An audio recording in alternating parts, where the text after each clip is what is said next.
Arpaqımdan urpaqları. Biz jönökölü bilген adamız. Bırak hem uşul nesilden faydalanıp jana sözge çöktüre söz aytpay ketadam. Jeze sizge bir uşerden kalı söz aytayın dep çıkıp men da nimet kaldım da. Ne bileyim.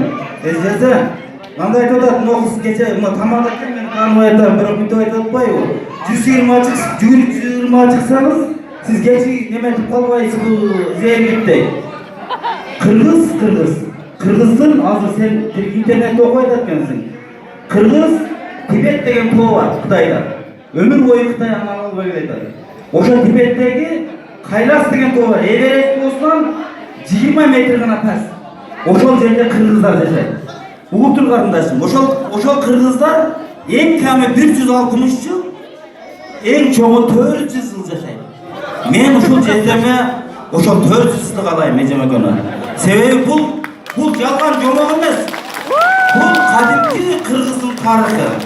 Эгер каалабасаңар билбесеңер ушул жерде тургандар интернеттен окуп, Тибет тоосундагы Кайлас тоосу же болбосо Манас көлү деп сурасаңар, ошол жерден жазып айтып берет.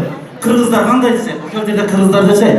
Айналып кетет. Эми мен кичинекей бир нерсе айтайын. Жезде ошол сизге ошондой Кайлас тоосундагы кыргыздардын 400 жыл жашаган жашын каалайм эмеске.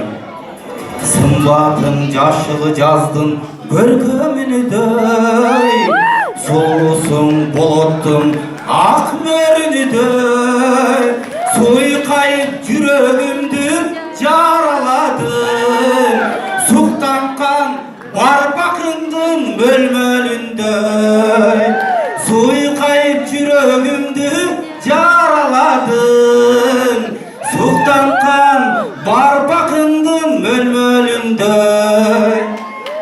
Бирок алым кандай токтогулдум, тагдыр деп башкага жар болгон. Еричишип кете берме бөлөк менен, туруксуз чолпонуңдай жол болдунум. Еричишип кете берме бөлөк менен, туруксуз чолпонуңдай жол болдунум.